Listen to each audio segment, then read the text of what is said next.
तो mental math class 7 के next part कर लेते हैं। मैं हूं हरी सर और आप देख रहे हैं मेरा यूट्यूब चैनल चलो कदम बढ़ाए।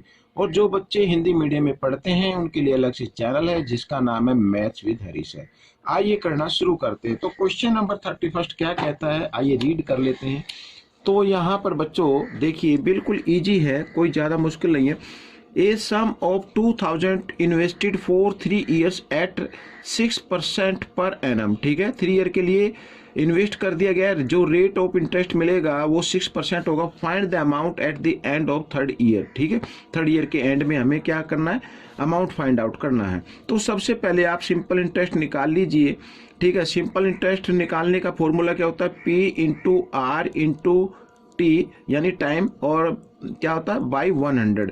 तो प्रिंसिपल है बच्चों 2000 रुपीज और रेट है आपकी 6% और टाइम है बच्चों 3, क्योंकि थर्ड ईयर के एंड में ही हमें फाइंड आउट करना है और इसको कर देना है 100 से डिवाइड। तो 20 से 20 आप काट दीजिए और यहाँ पर 3 6 जा 18, 18 2 जा होता है 36 और 10 मीन्स यहाँ पर 360 रुपीज़ क्या होगा, इंटरेस्ट हो जाएगा। तो अमाउंट आपको निकालना है, वो मैं इधर लिख लेता हूँ अमाउंट। तो अमाउंट बच्चों एक तो 2000 जो इन्वेस्ट किया वो तो मिलेगा ही मिलेगा, साथ ही यहाँ पर ही 360 रुपीज़ इंटरेस्ट के तौर पर भी मिलेगा। तो 2360 रुपीज़ आपको मिलेगा। तो ये आपका आंसर हो गया। ठीक है, आइए नेक्स्ट क्वेश्चन कर लेते हैं। नेक्स्ट क्वेश्चन में क्या कहता है, देखो A sum of 5000 rupees invested for 6 months at 10% per annum. Find the amount at the end of this time period. ठीक है, टाइम पीरियड के अंत में उसे कितना अमाउंट मिलेगा ये फाइंड आउट करना है। ये भी बिल्कुल इजी है। तो सबसे पहले आपको क्या करना है, सिंपल इंटरेस्ट आपको निकाल लेना है। तो सिंपल इंटरेस्ट है यहाँ पर प्रिंसिपल इनटू रेट और इनटू टाइम। टाइम है बच्चों यहाँ पर 6 मंथ का और जो रेट लगी है वो पर एनम लगी है यानी ईयरली लगी हुई है।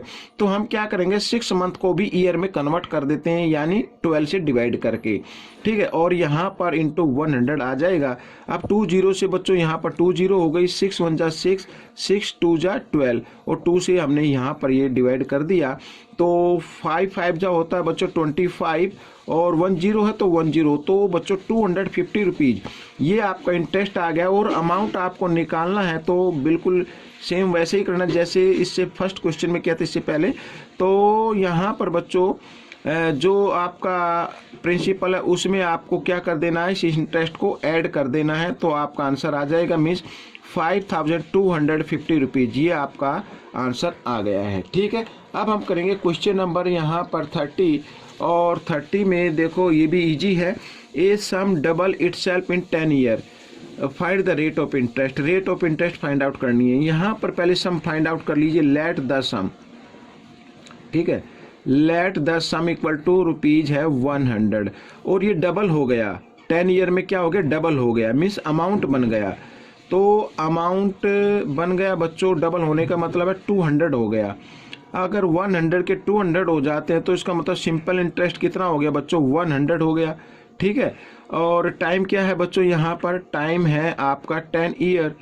तो ये देखो इस तरीके से लिख लेना। आपको क्या फाइंड आउट करना, रेट। रेट फाइंड आउट करने के लिए, रेट परसेंट आपको फाइंड आउट करने के लिए यहाँ पर फॉर्मूला होगा सिंपल इंटरेस्ट इंटू 100 और प्रिंसिपल इंटू टाइम। ठीक है, आइए तो सिंपल इंटरेस्ट है बच्चों आपका 100 और यहाँ पर 100 तो है ही और प्रिंसिपल है 100 और टाइम है बच्चों 10। ठीक है, तो 100 से 100, 10 से 10, 10 जा यहाँ पर आ गया। तो रेट ऑफ इंटरेस्ट आ गया बच्चों 10%। ठीक है, this is the answer.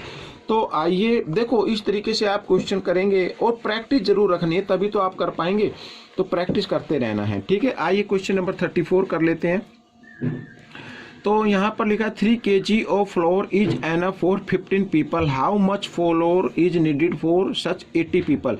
80 people के लिए यानी कितना हमें आटा चाहिए। ठीक है, 3 kg, ये 3 kg लगता है 15 पीपल। तो आपको करने का तरीका बच्चों यहाँ पर एक टेबल बना लेनी है इस तरीके से, और इस तरीके से आप अगर करेंगे तो इजी तरीके से आप इसको कर पाएंगे। ठीक है, एक तरफ लिख लीजिए यहाँ पर फ्लोर। ठीक है, मैं यहाँ पर फ्लोर लिख लेता हूँ इन केजी, और एक तरफ लिख लीजिए आप क्या, पीपल। तो पी यहाँ पर लिख लेते हैं। तो फ्लोर है बच्चों 3 kg और पीपल है कितने, इसके लिए 15। हाउ मच फ्लोर नीडेड, कितना फ्लोर हमें चाहिए ओ सॉरी, यहाँ पर आएगा पीपल, पीपल तो इधर है ना। तो how much floor is needed, कितना चाहिए 80 पीपल के, 80 पीपल के लिए मान लीजिए x kg चाहिए, यहाँ पर ये x रखना है, ठीक है। इस तरीके से करना है बच्चों, पीपल के साथ पीपल लिखना है और फ्लोर के लिए फ्लोर लिखना है, यानी 3 kg ये था और यहाँ पर x हमने मान लिया है। तो अब आपको करना क्या है बच्चों, देखो अब 80 पीपल हैं तो पहले पीपल कितने थे 15, 15 के लिए चाहिए 3 kg। अब लोग हो गए ज़्यादा, पीपल 80 हो गए, ठीक है। 80 के लिए तो ज़्यादा आटा चाहिए, तो हमें क्या करना होगा, हमें इसको प्रोपोर्शन में लिखना है, डायरेक्ट वेरिएशन करना है, यानी रेशो ऑफ फ्लोर 3:x इस तरीके से लिखना है, डायरेक्ट लिखना है और लिखना है 15:80, ठीक है। फिर आपको क्या करना होगा, मल्टीप्लीकेशन ऑफ इंटरनल टर्म और मल्टीप्लीकेशन ऑफ एक्सटर्नल टर्म। तो यहाँ पर 15 को हम करते हैं x से मल्टीप्लाई और इधर करते हैं 3 × 80 ऐसे।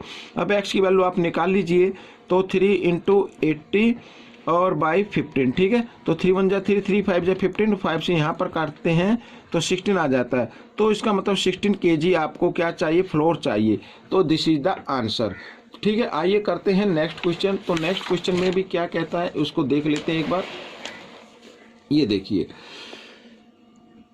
अब यहाँ पर है a dealer buys a radio for 2500 and spend ₹500 on transportation, he sells the radio for 3300, find his gain or loss percent, ठीक है। तो गेन और लॉस परसेंट हमें फाइंड करना, जाहिर सी बात है इसमें गेन हो रहा है तो गेन परसेंट हमें फाइंड आउट करना होगा। तो सबसे पहले कॉस्ट प्राइस लिख दे, कॉस्ट प्राइस ऑफ रेडियो, ठीक है। यहाँ पर बिल्कुल इजी तरीके से करना है, बेसिक मेथड से मैं बता रहा हूँ। तो है बच्चों 2500 या 2500 भी आप इसको बोल सकते हैं, ठीक है। स्पेंड ऑन ट्रांसपोर्टेशन, तो बच्चों यहाँ पर मैं लिख देता हूँ ट्रांसपोर्टेशन कितना हुआ बच्चों, ₹500, ठीक है। तो टोटल कॉस्ट प्राइस क्या आ गई, यहाँ पर लिख लेते हैं टोटल कॉस्ट प्राइस। तो टोटल कॉस्ट प्राइस हो गई बच्चों 2500 का खरीदा, 500 उस पर क्या किया, ट्रांसपोर्टेशन पर खर्च हो गया, तो टोटल जो कॉस्ट प्राइस आ गई 3000 आ गई बच्चों। अब इसकी सेलिंग प्राइस क्या आ गई बच्चों, यहाँ पर 3300, ठीक है। तो ये आ गई। अब देखो 3000 का खरीदा, 3300 का बेच दिया, तो प्रॉफिट हो गया ना उसे। तो प्रॉफिट हुआ उसे कितना बच्चों, 300 रुपीज़ का हो गया, डायरेक्ट लिख लेते हैं, ठीक है। आप चाहे तो माइनस करके लिख सकते हैं, लेकिन हमें क्या फाइंड आउट करना, प्रॉफिट परसेंट फाइंड आउट करना। तो मैं इधर लिख लेता हूँ बच्चों प्रॉफिट परसेंट। तो प्रॉफिट परसेंट के लिए प्रॉफिट आएगा ऊपर और टोटल कॉस्ट प्राइस आएगी नीचे इस तरीके से, और इंटू 100%, ठीक है। तो 20 से ये 20 कर दीजिए, 10 से ये 10, 3 10 जा 30, तो 10% प्रॉफिट हो गया बच्चों। ये आपका आंसर बन गया। अब क्वेश्चन नंबर 36 कर लेते हैं। तो क्वेश्चन नंबर 36 क्या कहता है, at what rate percent per annum will 8000 rupees amount to 10,000 rupees in a year, ठीक है। तो बताना है कि किस परसेंट से, किस रेट से ये 8000 का 10,000 हो जाता है 1 ईयर में, ठीक है। तो यानी कि आपको रेट फाइंड आउट करना है, और रेट फाइंड आउट करने का फॉर्मूला क्या होता है, सिंपल इंटरेस्ट इंटू 100 और यहाँ पर आएगा प्रिंसिपल इंटू टाइम, ठीक है, इस तरीके से। तो सिंपल इंटरेस्ट क्या होगा बच्चों, देखो 8000 का 10,000 हो गया, ठीक है, डायरेक्ट बता रहा हूँ मैं। तो 2000 एक्स्ट्रा हो गया ना, तो 2000 आपका क्या बन गया, इंटरेस्ट बन गया, और इंटू 100, और यहाँ पर प्रिंसिपल है आपका 8000 और यहाँ पर टाइम है 1, ठीक है, इस तरीके से। तो 30 से यहाँ पर 30, 2 1 जा 2, 2 4 जा 8, 4 से यहाँ पर कर देते हैं इसको डिवाइड, तो 25 पे हो जाए। तो 25% जो है रेट जो लगेगी 25% लगेगी, ठीक है। ये आपका आंसर आ गया, ठीक है। आइए क्वेश्चन नंबर 37 कर लेते हैं, और 37 में भी कोई ज़्यादा मुश्किल नहीं है, 34 की तरह ही है। 15% finish a work in 30 days, how many days will be taken to finish the same work by 5%, ठीक है। तो टेबल बना लो बच्चों यहाँ पर इस तरीके से, इससे करेंगे तो जल्दी आपका निकल आएगा आंसर। और एक तरफ लिख लीजिए आप यहाँ पर पर्सन लिख लीजिए,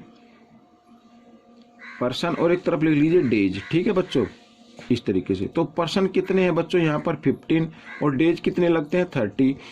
तो अब देखो यहाँ पर लिखा है how many days will be taken to finish the same work, यानी अगर 5% के द्वारा ये हमें काम किया जाए तो कितने डेज लगेंगे, तो लेट कर लो x डेज लगेंगे, ठीक है। अब यहाँ पर बच्चों देखो 15% एक काम को करते तो 30 डेज में करते हैं। अब यहाँ पर लोग हो गए कम, तो कम लोग हो गए तो कम लोग कम दिन में थोड़ी करेंगे, बहुत ज़्यादा दिन लगा देंगे। तो यहाँ पर इन्वर्स वेरिएशन बन रहा है बच्चों ये। तो आपको करना कैसे है, देखो मैं इधर बताता हूँ। एक तो पर्सन का एक जो रेशो ना उसको डायरेक्ट लिखिए, यानी 15:5 इस तरीके से, और डेज का रेशो को कर दिए इनवर्स, यानी उल्टा कर दीजिए x/30 इस तरीके से, ठीक है। फिर वही करना multiplication of internal term and multiplication of external term. तो बच्चों x की वैल्यू आपको निकालनी है, तो डायरेक्ट करता हूँ, तो 15 × 30 यहाँ पर इनको मल्टीप्लाई करेंगे और x को 5 के साथ मल्टीप्लाई करेंगे, क्योंकि यहाँ पे 5 आएगा तो 5 इधर मल्टीप्लाई में इधर आकर ये क्या हो जाएगा, डिवाइड में हो जाएगा। तो 5 से इसको कर देते हैं 5 3 15, 33 90, तो 90 डेज आपका आंसर आ जाएगा, ठीक है। इस तरीके से आप कर लीजिए टेबल से, तो बड़ा इजी हो जाएगा। आइए क्वेश्चन नंबर 38 कर लेते हैं। तो 38 क्या कहता है, देखो the first 3 number of a proportional are, यहाँ पर 3 नंबर गिवन है 8, तो प्रोपोर्शन में लिख दें 8/10, या तो प्रोपोर्शन का साइन लगा दीजिए इस तरीके से, इक्वल का साइन भी लगा दे सकते हैं इस तरीके से। फाइंड द फोर्थ नंबर को आप x मान लीजिए, ठीक है। फिर वही करना है आपको मल्टीप्लीकेशन ऑफ एक्सटर्नल टर्म और मल्टीप्लीकेशन ऑफ इंटरनल टर्म। तो 8 × x = 10 × 12 ऐसे, तो x की वैल्यू आपको निकालनी है, तो 10 × 12 और इधर आ जाएगा 8, क्योंकि मल्टीप्लाई में था ना, इधर आकर डिवाइड में हो गया। 4 से 4 2 जा 8, 4 3 जा 12, और 2 से 2 1 जा 2, 2 5 जा 10, 5 × 3 15, तो जो फोर्थ नंबर होगा वो 15 होगा, ठीक है बच्चों। ये क्वेश्चन आपका हो गया है। अब हम करेंगे क्वेश्चन नंबर यहाँ पर 39, ठीक है। तो क्वेश्चन नंबर 39 ये देख लीजिए, इसको भी शॉर्ट तरीके से मैं आपको बताऊंगा। देखो the ratio of 3 angle of triangle is 3:4:5, find the smallest angle find out करना है। अब बच्चों आपको मालूम है कि सम ऑफ 3 एंगल्स ऑफ ट्रायंगल होता है इक्वल टू 180, ठीक है। इस 180 को डिवाइड करना सम ऑफ रेशो से, यानी जो रेशो गिवन है उसके सम से इसको कर देना डिवाइड। तो 5 + 4 9 और यहाँ पे आ गया 12 से इसको क्या कर दे, डिवाइड कर दे। आइए करते हैं। 12 1 जा 12, 6 12 5 जा, ठीक है। तो ये 15 आपका क्या आ गया, एक वैल्यू निकल कर आई है। अब हमें करना स्मॉलेस्ट एंगल, तो यहाँ पर लिख दी स्मॉलेस्ट एंगल, और स्मॉलेस्ट एंगल बच्चों वही होगा जो स्मॉलेस्ट रेशो होगा। स्मॉलेस्ट रेशो 3 है, तो इसको जो वैल्यू निकल कर आई इसको 3 से मल्टीप्लाई कर देना, तो 45 डिग्री आ जाएगा, ठीक है। इस तरीके से अगर ये पूछा जाए, आंसर तो आपका ये निकला है। अगर क्वेश्चन में स्मॉलेस्ट की जगह आ जाए लार्जेस्ट एंगल, तो फिर क्या करना है, लार्जेस्ट रेशो है 5, यहाँ पर मैं लिख देता हूँ लार्जेस्ट एंगल, ठीक है। ये मैं अपनी तरफ से बता रहा हूँ। तो लार्जेस्ट है रेशो है 5, और इसको मल्टीप्लाई कर देना है जो वैल्यू निकल कर आई है। तो 15 5 जो होता है बच्चों 75, तो ये लार्जेस्ट एंगल आ जाएगा। 3 एंगल्स अगर फाइंड आउट करना तो 4 से भी आप इसको इस तरीके से कर सकते हैं डिवाइड, ठीक है। तो ये क्वेश्चन आपका सोल्व हो गया। अब क्वेश्चन नंबर 40, यहाँ पर बच्चों मैं आपको ये दिखाना चाहता हूँ। क्वेश्चन नंबर 40 हम करेंगे इस पार्ट का लास्ट क्वेश्चन, ठीक है। देखो क्या कहता है, ratio of calcium carbon and oxygen in chalk is, तो आगे कैल्शियम है तो ये कैल्शियम है, आगे कार्बन है तो ये कार्बन है, और फिर लास्ट में ऑक्सीजन तो ये ऑक्सीजन है। Find the percentage of carbon in chalk, तो हमें कार्बन का परसेंटेज फाइंड आउट करना है। तो यहाँ पर मैं लिख देता हूँ कार्बन इन %, ठीक है। तो करना कैसे है बच्चों, कार्बन कितना है बच्चों, 3 पार्ट है, 3/, और यहाँ पर सम ऑफ रेशो लिखना है, तो इनको आप कर लीजिए। तो सम क्या, तो 20 आ गया बच्चों, और परसेंट में फाइंड आउट करना है, तो 100% से इसको क्या कर देना है, मल्टीप्लाई कर देना है, ठीक है। तो 12 1 जा 12, 12 5 जा, ठीक है, 100 होता 5 × 3, तो 15% बच्चों इसके अंदर क्या बनेगा, कार्बन आ जाएगा आपका, ठीक है। तो बच्चों ये क्वेश्चन आपका सोल्व हो गया। तो बच्चों अब हम मिलेंगे नेक्स्ट पार्ट में। Till then keep practicing and thanks for watching this video.